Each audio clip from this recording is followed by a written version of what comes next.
This podcast is a quest for well-being, a quest for a meaningful life through the exploration of fundamental truth. Enlightening ideas, insights on physical, mental, and spiritual health. The inspiration is love. The aspiration is to awaken new ways of thinking that can lead us to a new way of being well. Welcome to Body, Mind, and Soul Healing Conversations.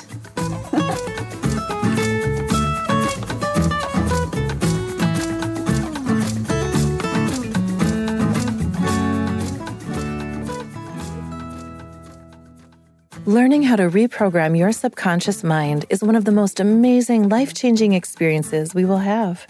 Your subconscious mind has the power to show you who you are in the deepest levels of your being. Yet, most of us will spend our entire lives entrapped by our subconscious programs. In this episode, Steffo Shambo will explore and guide us to move into conscious awareness, retrain our neural pathways, and build the life we dream of. Valeria interviews Steffo Shambo, a sex, love, and relationship expert with a holistic tantric approach and the founder of the Tantric Man Experience. Steffo helps married men reignite their passion in a lackluster relationship and helps single men attract their dream partner in 9 weeks. He's on a mission to guide men towards an intimate, connected, and meaningful love life and end the war with their sexuality, so they can finally become integrated men, fathers, brothers, husbands, and leaders in the world. Meet Steffo at tantricacademy.com. Here's the interview with Steffo Shambo.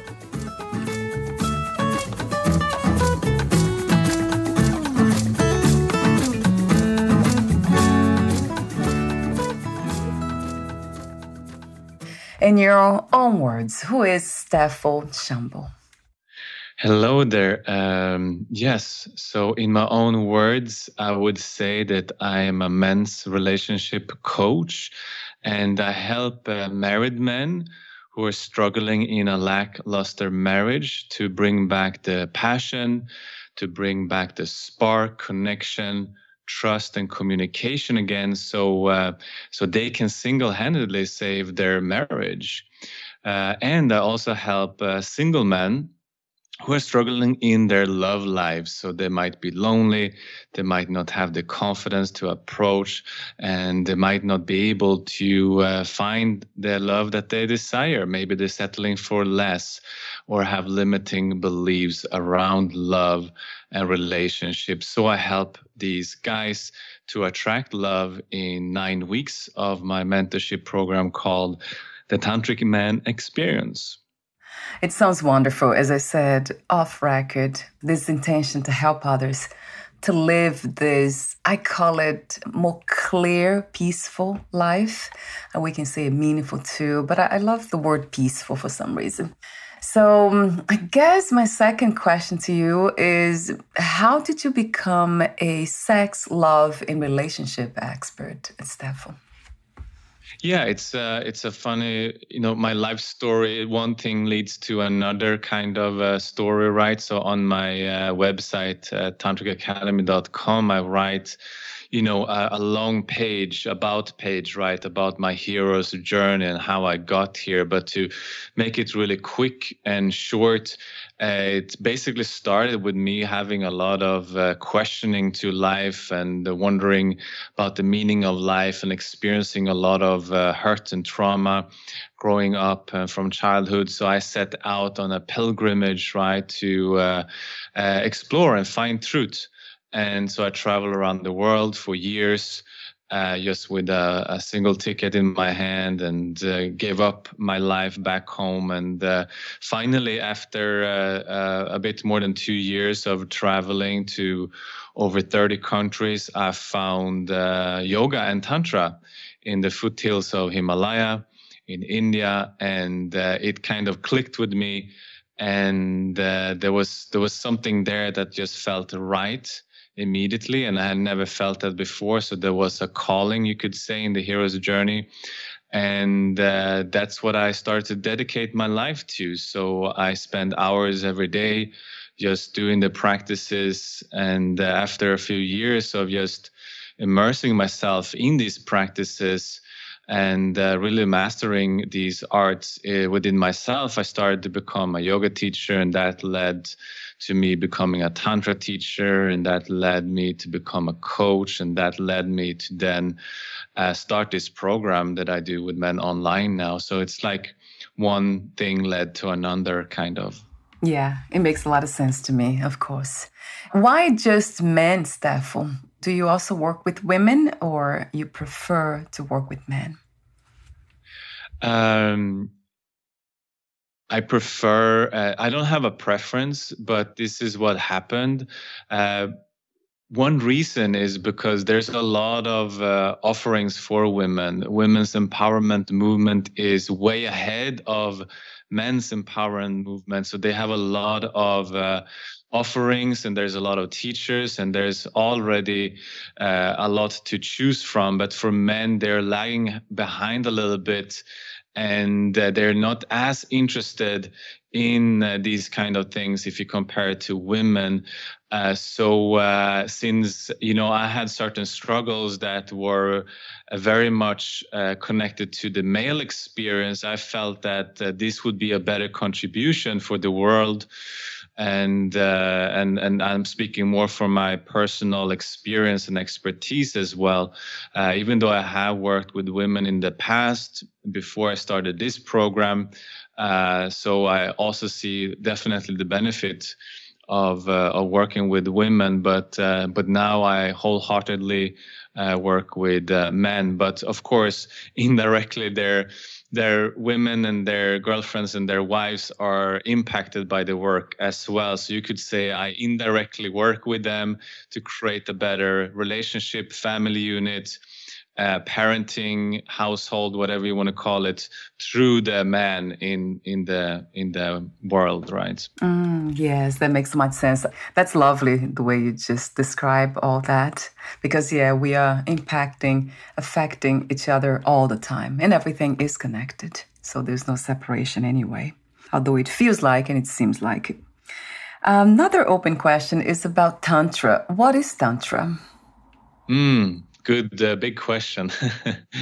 Tantra is basically a technology to expand your consciousness. That's the original meaning. Some would call it to weave, but it's basically a technology to expand your consciousness using your life force energy, using your chakras, and your energy system, your energy body, basically the prana in the nadis and the meridians and the channels of your body. So it's a very much an energy-based type of yoga. In the West, though, it is very much associated to sex and only sex. It does not put down sex or, this includes sex. It's also included in it, but it's just one part of that, right? So in the Western world, many people think about Tantra as sex, and that is more the neo-tantric approach, right? When we want to enhance our sexual experience and pleasure. But the more traditional classical Tantra is all about enlightenment and reaching realization, and doing that through energy-based form of practices. Another open question is about love.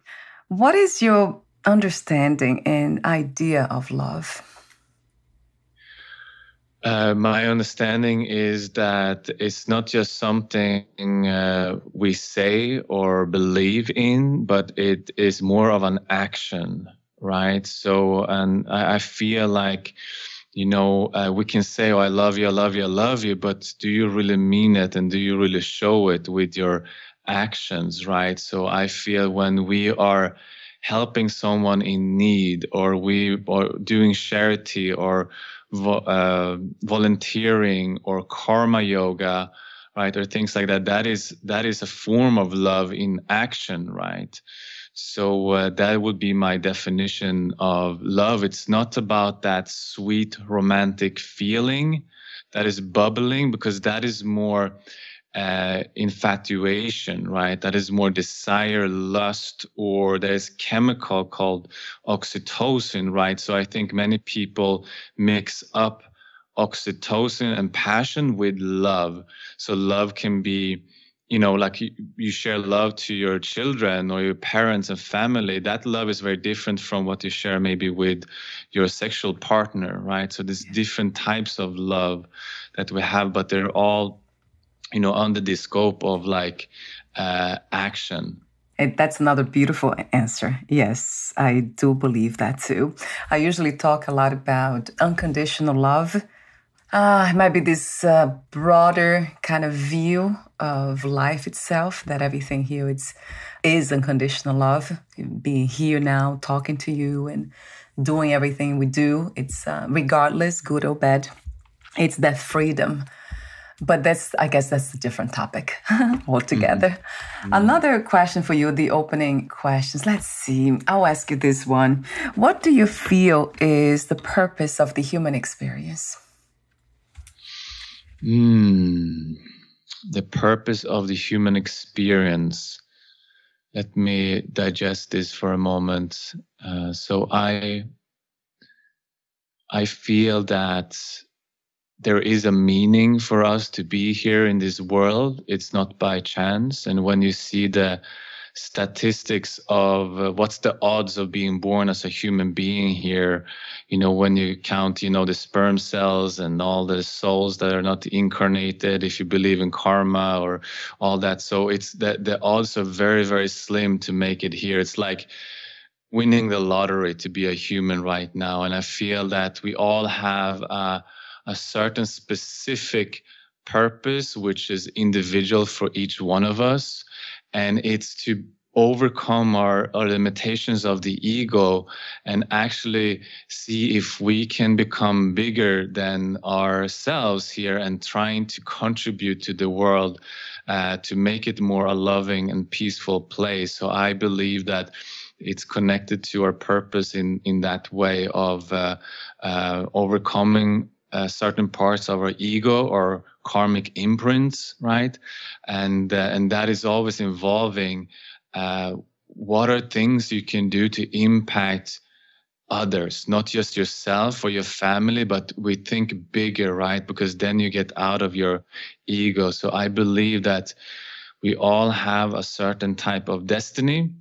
And at the same time, inside of this destiny, we also have control over our life and we can manifest what we really want to. But if we don't do that, I feel that we are suffering. We're not really happy if we go to work every day and we don't really want to do that type of job, or we're living a life and we feel trapped in some way. We're not really fulfilling our potential that we're here and meant to do. And I feel that is a cause of suffering. So for me, it's paramount to follow the heart's journey and calling, that pull that we all get when the clutter of the mind is not so activated, right? And follow that. And just to tie it back to my story in the beginning, that's what I've been following my whole life. And that's why I got to do what I'm doing today and to, be a digital nomad, be, location independent and, and setting my own schedule and doing exactly what I love to do and living on purpose, because I always listen to my heart and I follow that, even though sometimes it didn't seem to make sense, or I didn't know what's going to happen in the future. It maybe was a lot of uncertainties, but I still did it anyways, because I felt I have to take a chance in life, because life is short. And I think if we don't fulfill our purpose here on this short lifespan, we're not going to have, the most awesome, epic time here, When you say listening to the heart, would that be the same as listening to our intuition, Steffo, or something different? Yeah, we could say that is something similar, yeah. Different wordings, heart. We could also say love. What is love wanting to do right now? And so it's kind of like that pull you get when you still your mind, right? And I don't know if you ever did like a long, silent meditation retreat or something similar to like a retreat when you go into solitude, or maybe you go out camping, and you start, all of a sudden you start to feel this pull, and it's almost like it's coming from the chest. I feel it many times. It's not from the head, right?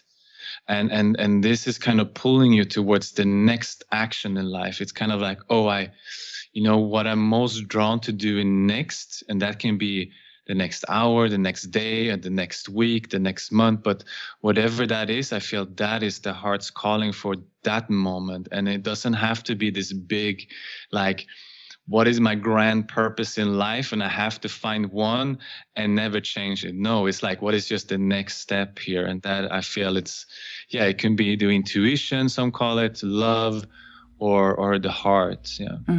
Yeah. Wow, when you say that, it really makes me think about next step. What I think is trust.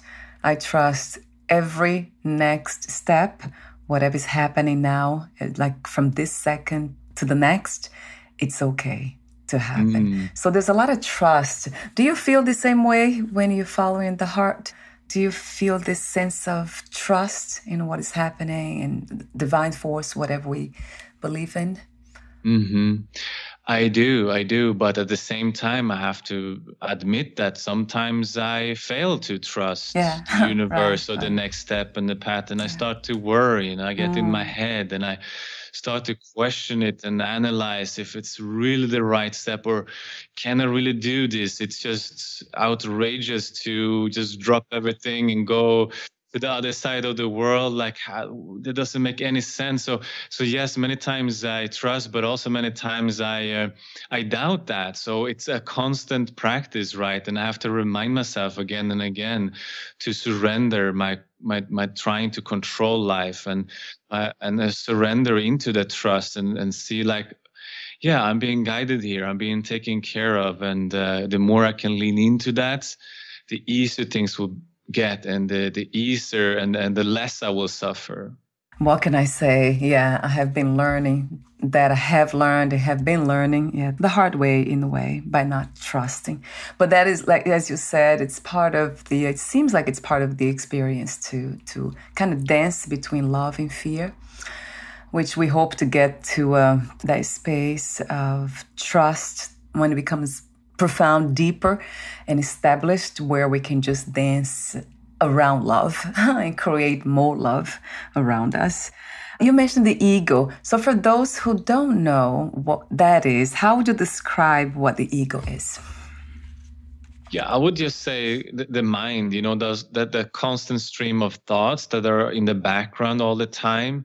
That includes the inner critic, right? And, you walk past a mirror and then your inner critic is telling you like, oh, you look like this and like that. You need to exercise, or I'm not happy with this. It's too big, or it's too small, or, whatever. It's like that constant chatter inside of the mind that is like never stopping. And sometimes we are aware of it, but most of the times we're not aware of it.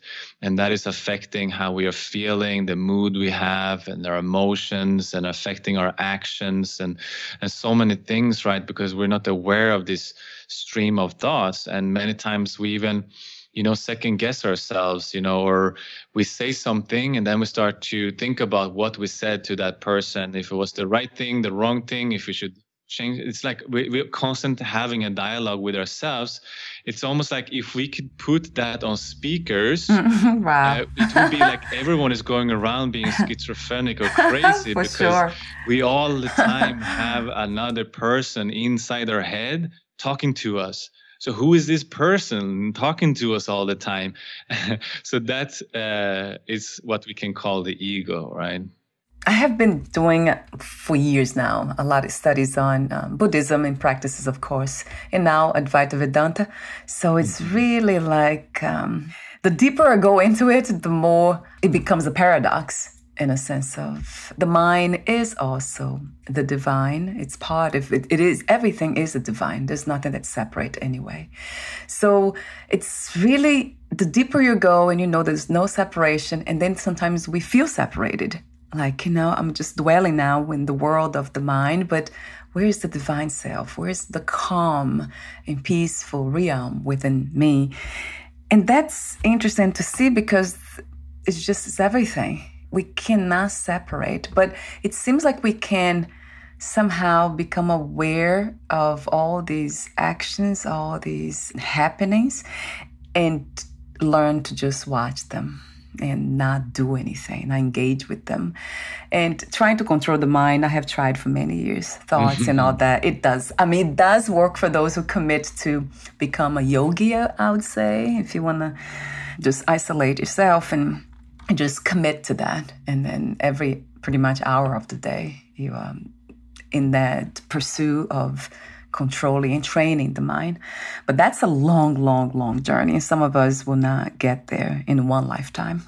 So for me, has been the path of being in touch with what is before the mind, not even beyond the mind, but before. And that has been very helpful. Then the path is the path of knowledge, which is insights, just listening and kind of engaging with not just listening, but also transmission, being around people who are carrying those energies. So it has been very interesting.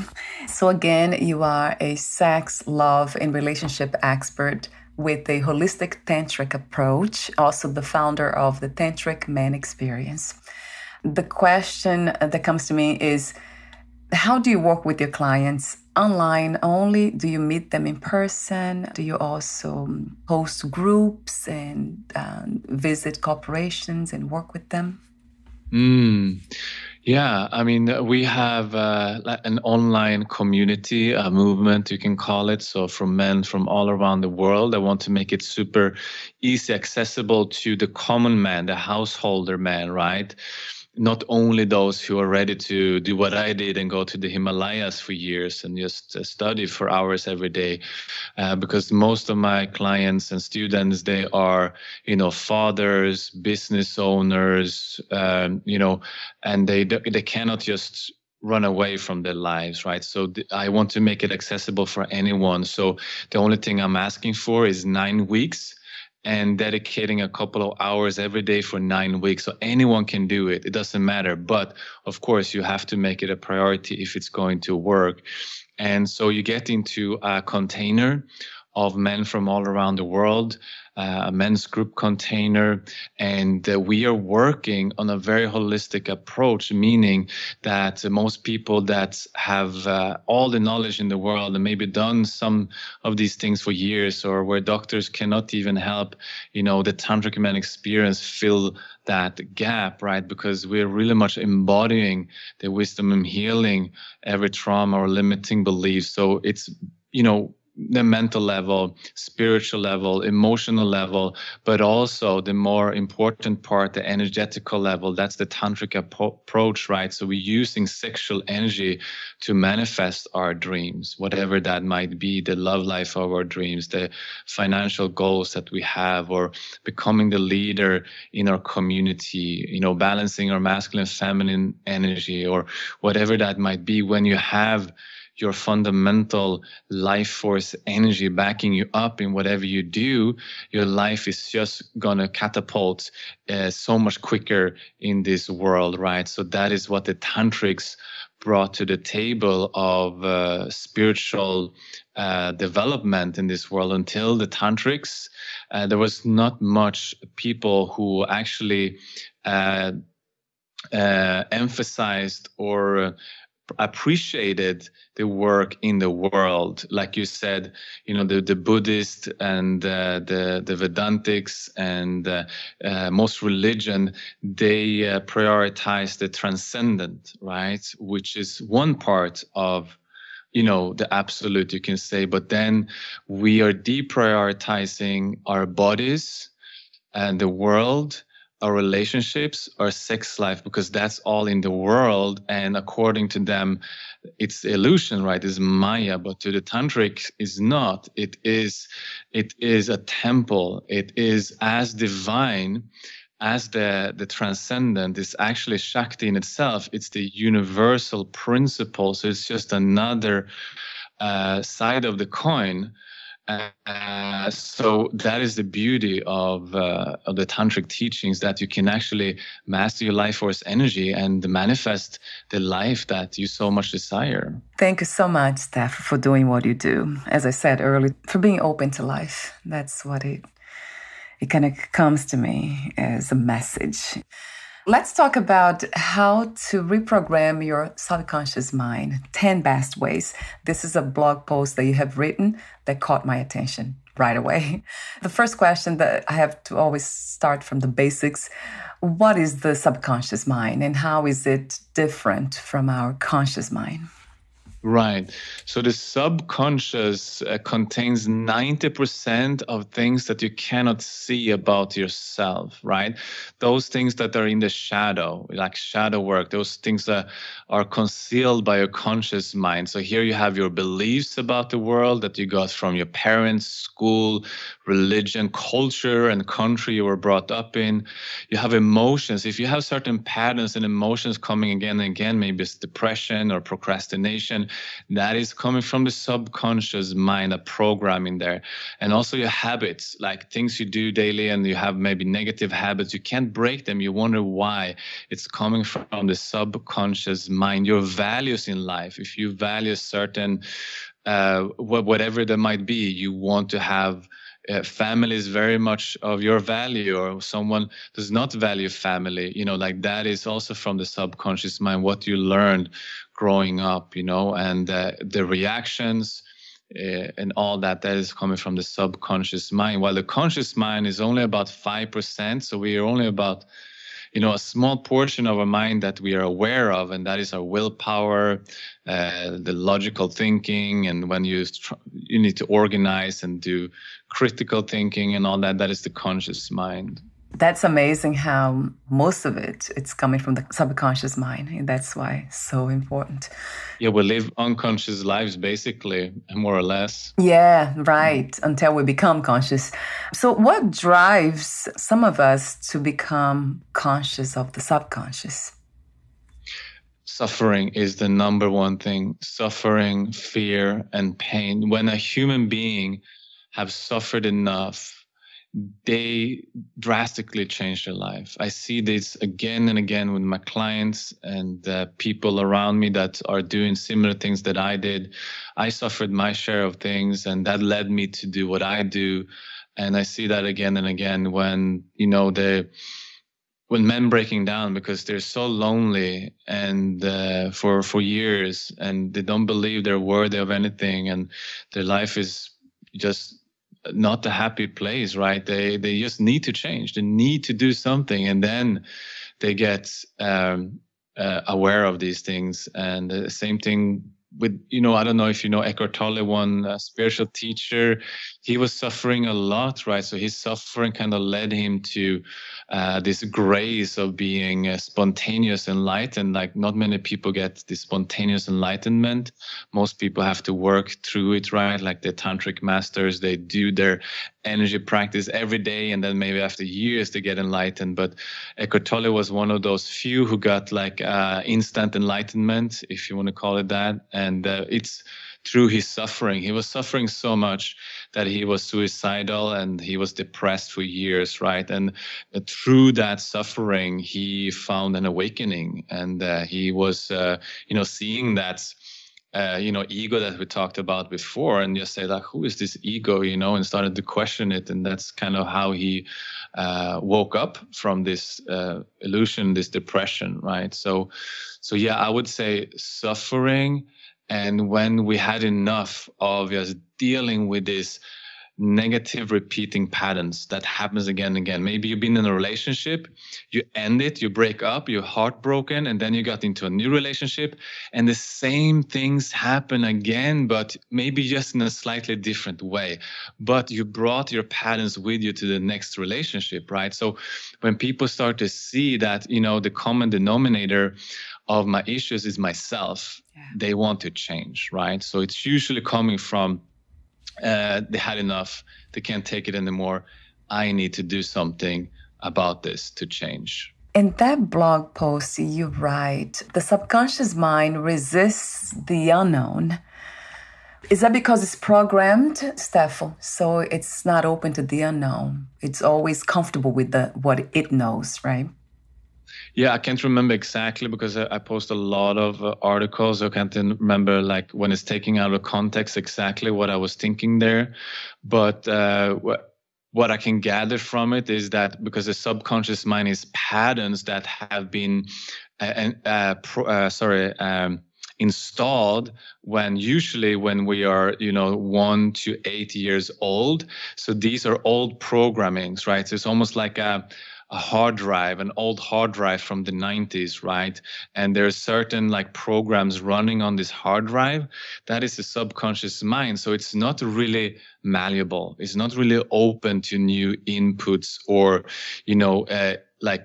spontaneous unknown things, right? It's just running on autopilot again and again and again, right? So when we enter into subconscious mind, we could say that you're a robot. You're not really living your life. You're living your parents' life. You're living your culture lives, your life from your culture, upbringing. You're living the life from the teachers you had in elementary school. That is what you're living. Like I said before, your beliefs, habits, values, and emotions that were programming you. So that is why we are on autopilot most of the time. And thus the unknown cannot just happen from that place of programmings. How do we learn in general for people who are listening? You also have people that they recognize as living from the subconscious mind. How do we kind of nudge them? I guess that's my question. It's a very good question. And I think the short answer is that we cannot force someone else to speed up their karma or destiny. They all have their own path. The only thing I think we can do is to inspire others by setting an example, by leading our own lives in such a brilliant and positive way that we shine a light on those around us so they get inspired to do their own inner work. But I have also, failed miserably in trying to change, my loved ones and wanting them to also, understand what I have understood and maybe, have some realizations that I had. And it never worked, it never worked. And I don't think it's right either to force someone, to do anything if they're not ready for it. Their soul might not be on that journey. And so I think if someone comes to ask me, I would definitely tell them everything. Like if they have questions, they're curious and they want to know, I'm definitely not gonna not talk about everything that I know. But if they don't ask and if they don't have that curiosity and if they're not seeking out that from me, I'm never going to say anything because I feel then they're not ready, right? So that's how I came to do this. I am just trying to work on myself as much as possible so I can live as an example for those people that I love so they can look at me and say like, okay, I want what he has and be inspired from that instead. Wow, what an inspiring answer that was. Yeah, that resonates true all the way, really. Yeah, it's by becoming the light that we can share the light. That's so true. So let's talk about the best ways to reprogram your subconscious mind. You gave 10 suggestions on your website. So I'd love to go through, perhaps not all of them, but we could. It would be amazing, generous of you if we could go through all of them. So I have them in front of me here, Steffo. Would you like me to read them one by one? Or you go one by one so I can just remember. Yeah. So the number 1 is remove blind spots and limiting beliefs. Blind spots and limiting beliefs are the things that we kind of touched upon a little bit before, right? There are the things that maybe are hindering or blocking us from taking the first step to start our business. Maybe we're thinking about starting a business for years, but we never get to that step. We never just get to action on doing that. So there's like maybe a limiting beliefs behind that, like I'm not worthy, no one will listen to me, I will never make it. Or maybe you got a money block from your parents saying, you know, money does not grow on trees. It's very hard to get money, right? So you have limiting beliefs. Their blind spot can be things like you always get triggered by your partner is not taking out the trash from the kitchen, right? And it's like you don't understand why you always get so triggered. And that, so this is a blind spot, right? So you don't see it yourself. You're blind to it, right? So here we need to remove this and we need to shed light on the blind spot and the limiting beliefs in our shadow, because otherwise we cannot really do anything about it if we don't have awareness of it first, right? So you cannot fix something you don't know is broken, right? So the awareness is number one always.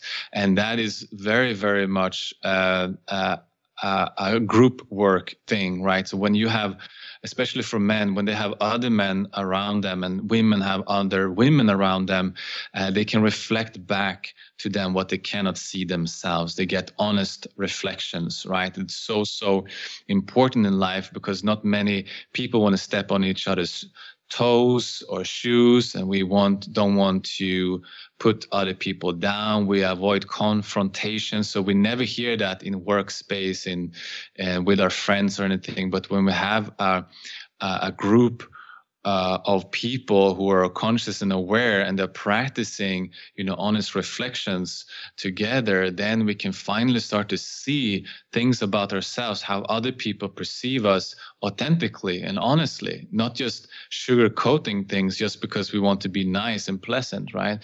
So, and this is group work is the number one. Otherwise, a coach. Therapists have, I feel, too many limitations and need to follow certain protocols to be able to do this well. And one-to-one has also limitations. So I always recommend group settings, right? And so this is super, super powerful to have this reflection and have a group to support you in seeing your blind spots and limitations. Number two way to reprogram your subconscious mind, according to your writings and your own experiences in work, is break the habits of the old self. And you have been talking about this too, but if there are some more other insights, I would love to hear, Steffo. Mm-hmm. Yeah, so this is all about, becoming aware again about your triggers and how you're responding to life events, So are you always responding in a way of not taking action, or maybe you're responding by being introverted each and single time, or maybe you're too extroverted all the time, so you drain your energy, or you're always, when you go entering into a new classroom, you always sit at the back, the furthest back in the class, or are you one of those who always sit in the front, right? So all of these things are patterns, right, that we always constantly do without thinking about it. So that is, being stuck in habits, right? So I was always trying to say, do the opposite of what you tend to do. If you always sit in the back, well, mix it up. Sit in the front this time, even if it's going to be uncomfortable. You feel like it's not you, or you're not. It's not your place, you say. Or maybe you always want to stay in, being a homebody. Maybe try to go out and socialize a little bit.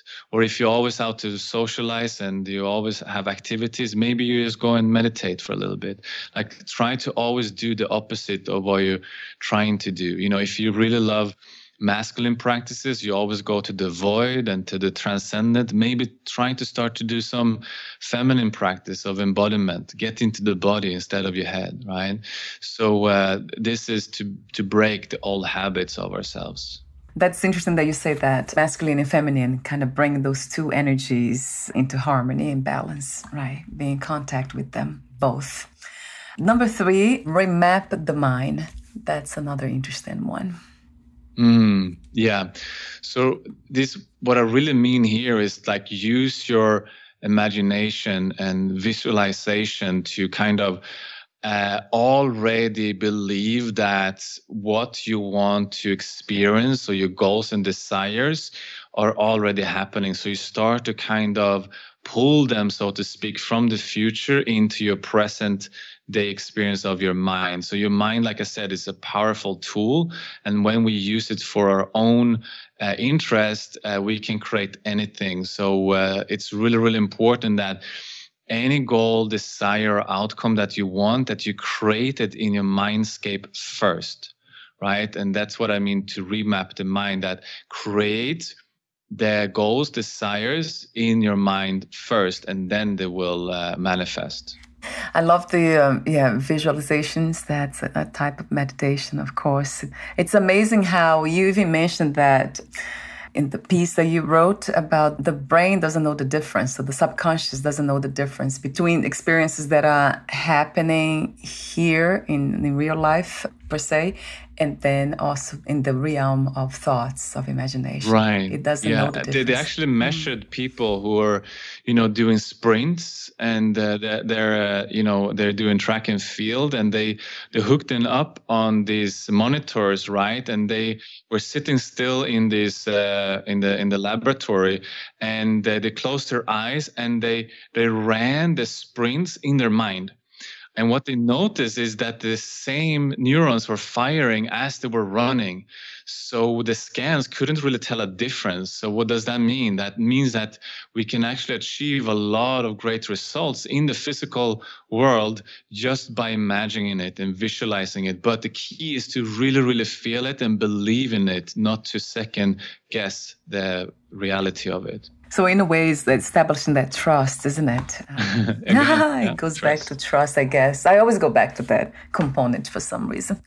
So number 4, strip back your personality.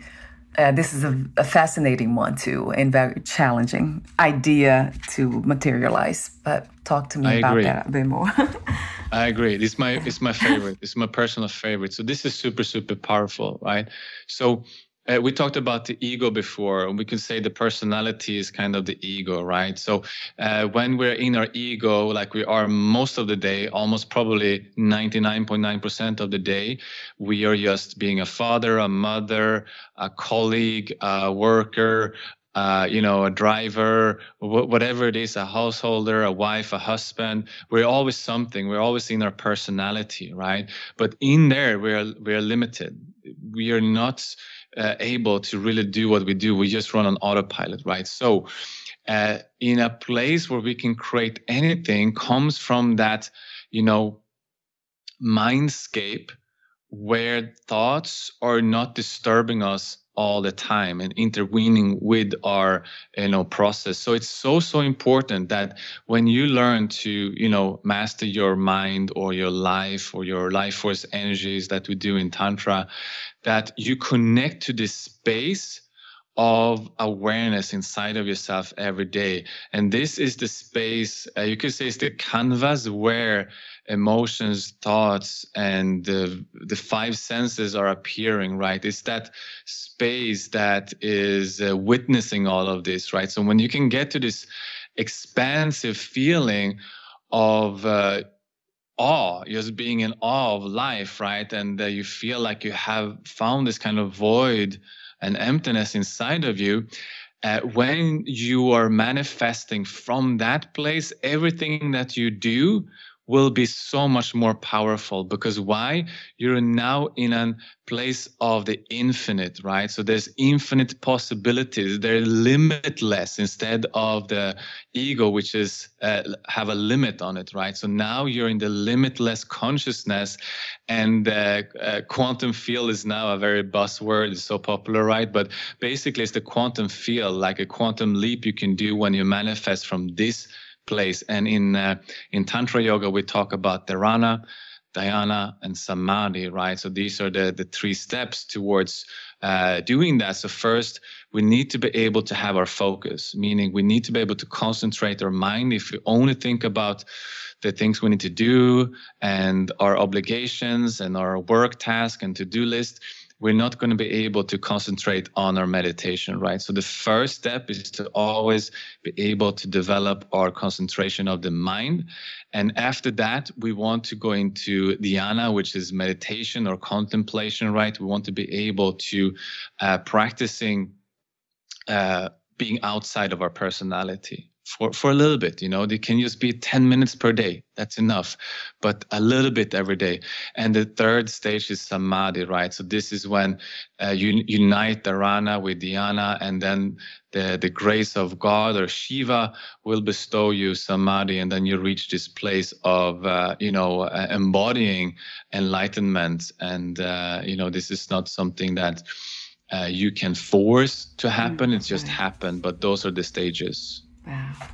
Yeah, that really caught my attention. This specifically step, that makes so much sense. So the personality is pretty much running the show. And then if we can almost take a break from it, we'll see what is comes before that. I know I want to attempt to use the word beyond, but it's really before the personality. Because I do see us humans as spirit beings, not just humans, but we have been, in a way, we have forgotten that. So getting to that stage of samadhi, that would really help, even if it is, as you said, for 10 minutes, or I think even less than that, right, Steffo? Well, if we can get a glimpse of that. Yeah, a 10 minutes practice on the mat is fine, but then glimpses throughout the day is very much helpful, right? Because if we just, let's say we meditate every morning for 10, 20 or 30 minutes, but then the rest of the day we're not meditating at all, right? So what happens is that we are almost living double lives. One is that 10 minutes of spiritual life in the morning, and then rest of the day we're unconscious in our ego, in the personality, right? So the best practice, the best yoga is to bring in glimpses throughout the day of the practice that you did in the morning. Yeah, so it is the integration, isn't it? A lot of times when I do sunbathing, just for 5 minutes, whatever it is, I kind of meditate on the sun of consciousness, of unity, just kind of shining through the body and then kind of manifesting through everything I do and say. So that's my form of meditation these days. And we cannot try. It doesn't work really trying. It's incredible how it just happens. And I wonder why, too, some of us will realize this in this lifetime, what this, which we call life, is all about, and some don't. But then you mentioned earlier about karma. That might be what gets in the way, right, Steffo? Some say that, some spiritual masters say that every soul has different past, so maybe in the past life you're doing a lot of spiritual practice and you were very close to reach enlightenment. So, but if you didn't and you're reincarnated again in a different body this lifetime, you're still going to carry some of that spiritual maturity from that previous lifetimes that you did practice, right? So you're going to have a quicker, easier time to get there in this lifetime. So some spiritual masters, if you want to believe in karma reincarnation, that a lot of traditions do, that can be an explanation. Yeah, which sounds very rational to me from that perspective. It really does. We're almost at the end of the interview today, and I would love to go through all of them, but not enough time. I'll just mention the next suggestions, and then I'll focus on one, because I would love to hear a little bit more about this, another one that caught my attention. So number 5 is expose and transpose emotions. So to read more about it, then I'll have your website listed here down below, so the audience can just click on and read some more. Number 6, dish the victim mentality. And number 7, brain and heart connection. And then number 8, recondition your body. Number 9, unravel your past, redesign your future. And then number 10, make it last. I also see elevate emotional states. Talk to me for a moment about brain and heart connection. Yeah, heart coherence, right? So there's a lot of research now showing that when you start to align your thinking mind with your heart, so there is like a connection there, you are, aligning your centers as well. In Tantra, we talk about, having our heart center, anahata, open, and having our mind center open, right? So the problem with, this applies to both men and women, but especially men, since they have more testosterone and they're left-brained, right? They tend to be more analytic and problem-solving oriented, right? So what can happen is that guys and some gals, like get stuck in their head, right? And start to trying to analyze the problem and find a step-by-step solution. But sometimes that will not help, right?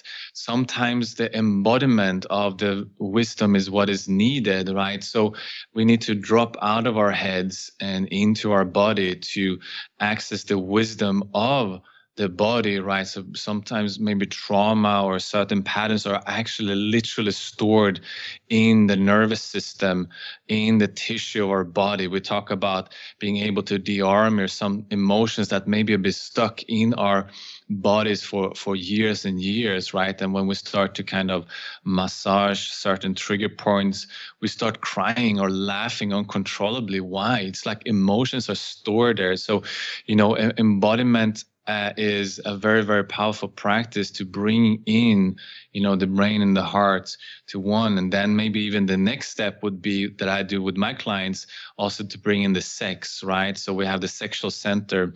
So these three are the main three centers, the sex, the heart, and the head, right? So when all these three are combined into one, I call it the Holy Trinity, right? Because then imagine when all your energies are aligned and you focus on something with aligned vision, like with aligned energy, all your power is going towards the same direction. Instead of your sex is going to the left, your emotions going to the right, and your head is going upright. It's just, you're contradicting yourself. It's like one part of you wants to go out and one part of you wants to stay home. Like you're not coherent in that way, right? So your decision making, your power in your actions will not have the same effect as when all your energies are aligned towards a single common goal, right? So that is my take on the brain-heart coherence. Yeah, that very much resonates with me, that alignment again, all parts coming together in harmony. And I have a few more questions for you, the ending questions. Would you like to add anything, Steffo, that we left unsaid for today's conversation? Just realize that this is possible for anyone. We had guys who didn't believe in love anymore. They had been single for a decade, 10 years we're talking about, and they had limiting beliefs about themselves that, they were not worthy of love or it's fate that they will be single for the rest of their life, or they're meant to be lonely. This is just the hand that they were dealt with by God or whatever they want to call it. But that is not the case. It is possible for anyone to change, to have the love life, the relationship, the marriage of your dreams. You just have to put in the work. And no, your wife or husband does not have to partake. You don't have to go to couples therapy or marriage counseling. It is not necessary. One person can change the whole trajectory of one relationship. It only requires one to make the shift happen, right? And this I see every day in my work. And I just appreciate people like you who are doing this podcast, people who are open to do their inner work, because I believe that this can change the world. My mission and purpose is to help the world become a better place, just one man at a time, making my small part into this. And that fills my soul and my heart. And every day I wake up and I feel blessed to be alive, to be here, and to trying to do my karma or my mission here. It's beautiful. Thank you so much, Steffo. It's truly, truly beautiful to see that. And I get to see that every day. I have deep appreciation for what you do and all these people that I'm in touch with. It's the heart's mission. That's what I see. It's just doing its work. It's beautiful. So my last question to you, what 3 experiences you wish everyone to have before they lose the body, before they die? I want everyone to experience unconditional love.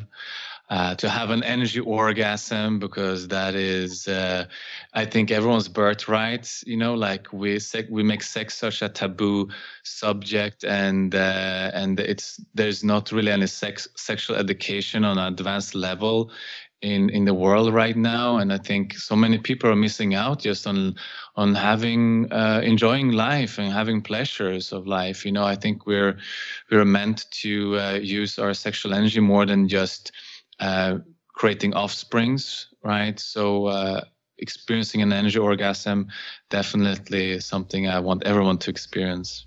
That is a very good reminder. We do a lot of times negate the body in the sake of spiritual pursuits, but everything is a path. Everything is spiritual. And thank you for reminding me and everybody else on this topic. Thank you so much again. And before we say goodbye, where can we find more information about you, your work, services, and future projects? Yeah, so the best place to find me is on my website, where I post all the articles like the one you have read from today. We have tons of very valuable articles. A lot of work goes into that. It's my form of a book, you know, but it's been published in hundreds and hundreds of articles. So that is tantricacademy.com. You will also find free trainings there, both for married and single guys. So if you're struggling in your marriage or your love life right now, go in there and check it out. It can really change the trajectory of the rest of your life and the future generations to come. Really powerful stuff over there at my website, and all the links to videos and free resources are also there. So there's a lot of good stuff happening over at tantricacademy.com. Yes, and I'll have the link on your podcast profile as well. Thank you so much again, Steffo. And we'll talk soon. We'll be in touch. Thank you so much. Have a great day. You too.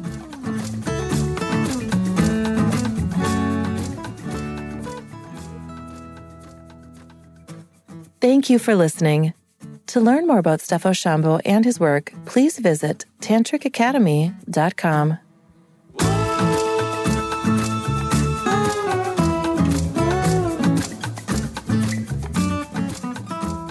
To learn more about this podcast, please visit fitforjoy.org/podcast. Thank you again for listening, and bye for now.